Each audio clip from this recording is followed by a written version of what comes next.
তো এনসিপির জায়গাটা হচ্ছে তারা তো আসলে গণঅভ্যুত্থানের দল, তার গণমানুষের দল, এবং তার একটা কমিটমেন্টের হিস্ট্রি আছে, সিলসিলা আছে।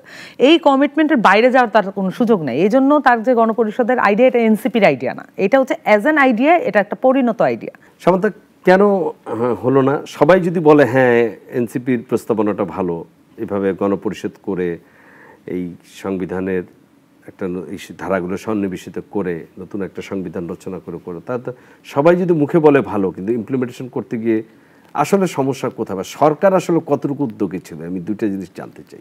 এখানে বিষয়টা হচ্ছে যে এটা ভালো প্রস্তাব, এটাতে এনসিপির প্রস্তাব হিসেবে এটা ভালো ব্যাপারটা তা না। আপনি যদি আইনি জায়গাটা দেখেন এবং হচ্ছে রাজনৈতিক যে দূরদর্শিতা, এটাকে যদি আপনি মেনটেন করতে চান, তাহলে দেখবেন যে এটা আসলে এনসিপির প্রস্তাবনা হিসেবে না, এটা আপনার প্রস্তাবনা হিসেবে এটা ম্যাচিওর প্রস্তাবনা।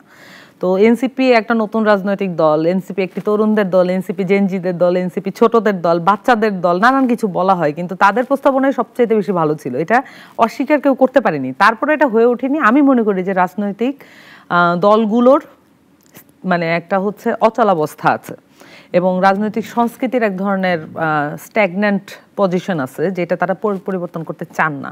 এবং তারা মনে করেন যে পুরো স্টেটের মেকানিজমটা যেভাবে চলে, যে একটা দল সরকারে যাবে এবং মিডিয়া, সিভিল আর্মি ব্যুরোক্রেসি এবং হচ্ছে সিভিল ব্যুরোক্রেসি, এই পুরোটা মিলায়ে এক ধরনের ভাগবাটোয়ারা হবে।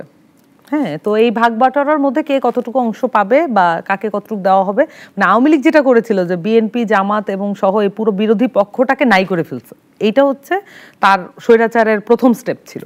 কিন্তু এখন মানে আমাদের কিন্তু এটা প্রত্যেকবার নির্বাচনের পরে এই জিনিসটাই হয়। দেখবেন যে অনেক ধরনের সচিব পালাবদল হয়, অনেক ধরনের মিডিয়া হাউসের সম্পাদক পালাবদল হয়, আরও অনেক কিছু হয় পুরো দেশব্যাপী। এটা করার কারণ হচ্ছে যে ওই সাপোর্টটা না থাকলে আসলে পলিটিক্যাল পার্টিগুলো দল চালাতে পারে না, বা ওই দল দিয়ে সরকার চালাতে পারে না। তো এই যে পাওয়ার স্টেকের ভাগাভাগি, এই জিনিসটা তো আসলে ঐকমত্য কমিশনে বসা অবস্থায় সবাই ইমাজিন করতে পারছে, কারণ এখানে বিএনপি, জামাত উভয়ই কিন্তু তারা পাওয়ারের সাথে সংযুক্ত ছিলেন।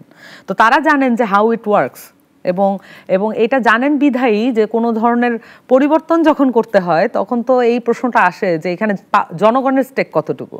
তো জনগণের স্টেক যখন বেড়ে যায় তখন পলিটিক্যাল পার্টির স্টেক কমে যায়। এখন যখন বলা হয় যে জনগণের স্টেক বেড়ে গেলে তাদের পলিটিক্যাল এজেন্সি অনেক বেশি রিক্লেম হবে, তারা অনেক বেশি স্বাধীনতা ভোগ করবেন, রাজনৈতিক এবং বাক স্বাধীনতা ভোগ করবেন, এই জিনিসগুলো কিন্তু একটা পলিটিক্যাল পার্টি যারা পাওয়ারে যাওয়ার চিন্তা করছে তাদের জন্য আনকমফোর্টেবল।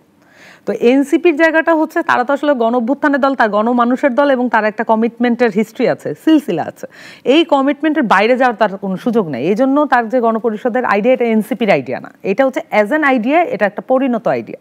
এই কারণে এটা এনসিপি থ্রো করেছে। এখন কি কারণে গণভোট পর্যন্ত সকল দলকে আসতে হলো, এটা আমি মনে করি যে এক ধরনের রাজনৈতিক স্থিতিশীলতা মেনটেন করা, রাষ্ট্রের সার্বভৌমত্ব, স্থিতিশীলতা সব কিছু যাতে কোনো ধরনের এদিক ওদিক না হয়, এটা বিবেচনা করে থাকতে পারে। সবকিছু মিলিয়ে মানে সবাই ছাড় দিচ্ছে, এই মনোভাবটা আসলে দেখানো সকল পার্টির জন্যই একটা প্রয়োজনীয় বিষয় হয়ে দাঁড়িয়েছে।